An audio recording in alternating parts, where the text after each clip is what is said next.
Hello friends, welcome back to this channel. दोस्तों, इस video में बात करेंगे रिलायंस इंडस्ट्रीज़ लिमिटेड के लिए। बट उससे पहले आप लोगों से रिक्वेस्ट करना चाहूँगा, अगर आप चैनल को फर्स्ट टाइम देख रहे हैं प्लीज़ सब्सक्राइब करके बेल आइकन को हिट कर लीजिए और डीमेट या ट्रेडिंग अकाउंट के लिए डिस्क्रिप्शन बॉक्स में लिंक आपको मिल जाएगा।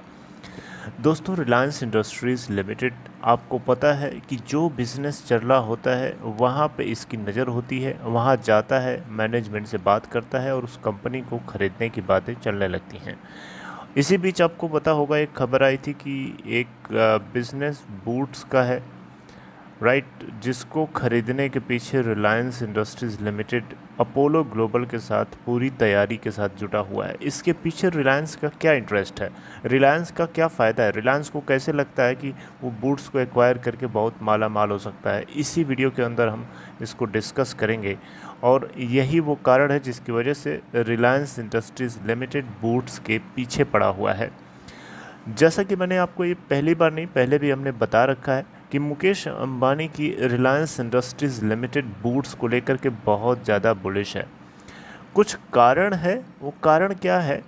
देखिए, कारण को समझने से पहले थोड़ा सा मैं आपको इसको बता दूं कि private equity firm Apollo Global Management Inc और इंडियन बिलियनर मुकेश अंबानी की रिलायंस इंडस्ट्रीज़ लिमिटेड मिल करके एक बाइंडिंग बिड ऑफर किया है केमिस्ट चेन बूट्स के लिए। अगर ये डील क्लोज हो जाती है तो इस कंसोर्टियम के पास एक बहुत ही सुनहरा मौका होगा एक डिसेंट रिटर्न जनरेट करने के लिए from British high street stalwart. But ऐसा बताया जा रहा है कि ये बूट्स के लिए रेमेडी इतना आसान नहीं होगी, इतना चीप भी नहीं होगी। दोस्तों, आपको पता होना चाहिए फॉर्मल प्रपोज़ल जो कि फुली बैक किया गया है कमिटेड फाइनेंसिंग के द्वारा, यानी रिलायंस और अपोलो का जो एक कंसोर्टियम है बूट्स को खरीदने के लिए फाइनेंसिंग के लिए कमिटेड फाइनेंसिंग का प्रपोज का यहाँ पे सहारा लिया है। और इनकी जो बताया जा रहा है कि जो वैल्यूएशन है लगभग 5 बिलियन यूरो है, 5 बिलियन पाउंड है, जिसको बिलियंस में देखिए डॉलर्स में तो 6.3 बिलियन डॉलर। अब कमिटेड फाइनेंसिंग का क्या मतलब होता है? कमिटेड फाइनेंसिंग का मतलब होता है कि जो भी बैंक, इंटरनेशनल बैंक, किसी भी पार्टी के साथ कमिटेड फाइनेंसिंग एग्रीमेंट साइन करता है तो डेफिनेटली उसको जो भी एग्रीमेंट साइन करते समय जो वैल्यू प्रोवाइड करनी होती है वो जब ज़रूरत हो तुरंत उसको उतना प्रोवाइड करता है। अगर नहीं करता है, अगर बैंक ऐसा नहीं कर पाता है at the time of event, at the time, at the appropriate time, तो उस केस में वो जो पार्टीज़ हैं, जो जैसे कि रिलायंस और अपोलो का ये कंसोर्टियम, ये चैलेंज कर सकता है उस बैंक के खिलाफ और बैंक को पेनल्टी भी भरनी पड़ सकती है। तो कमिटेड फाइनेंसिंग यहाँ पे एक तरीके का कह सकते हैं कि बाइंडिंग एग्रीमेंट है, बैंक जो है, लेंडर जो है, ज़रूर प्रोवाइड करेगा। ब्लूमबर्ग न्यूज़ ने रिपोर्ट भी किया था, इससे पहले मैंने आपको बताया था कि जो करंट ओनर हैं बूट्स के, Walgreens Boots Alliance Inc will retain a minority stake in the business, यानी रिलायंस और अपोलो का कंसोर्टियम खरीद भी लेता है तो ये माइनॉरिटी स्टेक रखेंगे। दोस्तों, यहाँ पे एक चीज़ आपको बता दूँ, वॉलग्रीन्स ने पहले से ये नज़र रखे हुए है, मतलब वॉलग्रीन्स का हमेशा से ये मानना है कि वो 7 बिलियन डॉलर के, सॉरी 7 बिलियन यूरो के आसपास की वैल्यूएशन देखते हैं। वहीं लंबे समय से काफ़ी लोग इसको लेकर के 5 बिलियन पाउंड तक एस्टिमेट कर रहे हैं, जबकि डिमांड 7 बिलियन पाउंड की है। तो अब यहाँ पे बूट्स को, अब ऐसा नहीं है कि बूट्स यहाँ पे इसी चीज़ के ऊपर टिका हुआ है 7 बिलियन पाउंड्स, हो सकता है कुछ इसमें चेंजमेंट ले आए and it will depend on further time कि आगे क्या हो रहा है। हालांकि बूट्स थोड़ा बहुत अप्स एंड डाउन्स कर सकता है 7 बिलियन पाउंड में। दोस्तों, यहाँ पे बिज़नेस ने, यानी वॉलग्रीन के बूट ने बहुत स्ट्रगल किया है, एक तो ऑनलाइन से ऑफलाइन, ऑफलाइन से ऑनलाइन शिफ्टिंग। इसके अलावा एएस वॉटसन होल्डिंग्स लिमिटेड ने इसको राइवल सुपर ड्रग मतलब के अंदर इसको स्टीयर किया into beauty and service product के अंदर। ठीक है, तो इतना होने के बाद भी अगर फिर भी देखें तो अपॉर्चुनिटीज़ तो हैं न्यू ओनर के लिए।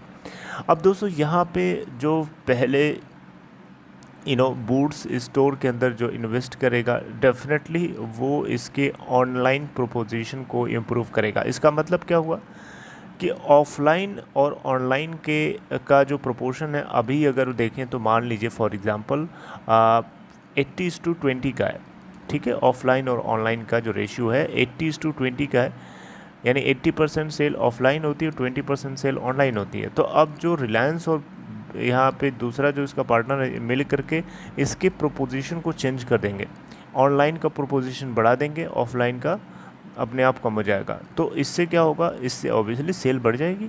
तो दोस्तों यहाँ पे अगर आप देखें तो इसके अलावा दोस्तों ये न्यू ब्यूटी हॉल्स के अंदर भी प्रोग्रेस बना रहा है। तो यहाँ पे इन्हीं चीज़ों को देख करके जो है रिलायंस बहुत ज़्यादा बुलिश है, और रिलायंस को एक बढ़िया मौका है इसको इंडिया में ले आकर के इसको एक्सपैंड करने का। क्योंकि देखिए पैंडमिक ने ऑलरेडी कोविड-19 से जुड़े हुए टेस्ट्स एंड वैक्सीन्स को यहाँ पे एडमिनिस्ट्रेट करने के लिए बूट्स को एनकरेज किया, और ये एक इसके broader range of health care services के पोटेंशियल को दर्शाता है, राइट। तो रिटेलर ने ऑलरेडी बहुत सारे ऑफर्स करते हैं, मतलब करता है, जैसे कि एक्ने, पीरियड पेन, इसके अलावा मेंटल हेल्थ सपोर्ट, ठीक है। तो मेरा यहाँ पे बताने का मतलब ये है कि boots already variety of services offer करता है, और साथ ही साथ कोविड आया तो इसको एक और बढ़िया मौका मिला। तो एक तरीके से देखा जाए तो बूट्स जो है पूरे एशिया के अंदर तो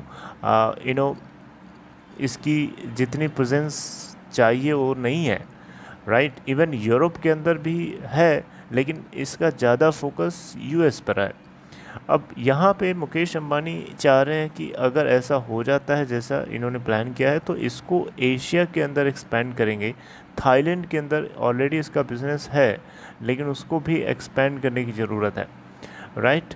तो यहाँ पे मेन ऑब्जेक्टिव है इंडिया के अंदर, एशिया के अंदर एक्सपेंड करना, इंडिया के अंदर एक्सपेंड करना, क्योंकि इंडिया के अंदर सबसे ज़्यादा पॉपुलेशन है, और इंडिया की जो जनसंख्या है उसमें 60% जो पॉपुलेशन है वो इंश्योरेंस कवर नहीं है, राइट। सो ये एक बहुत बड़ी अपॉर्चुनिटी दिखती है रिलायंस इंडस्ट्रीज़ लिमिटेड के मुकेश अंबानी को, और शायद इसीलिए उनको लगता है कि वो एक डिसेंट रिटर्न जनरेट कर सकते हैं बूट्स को एक्वायर करके।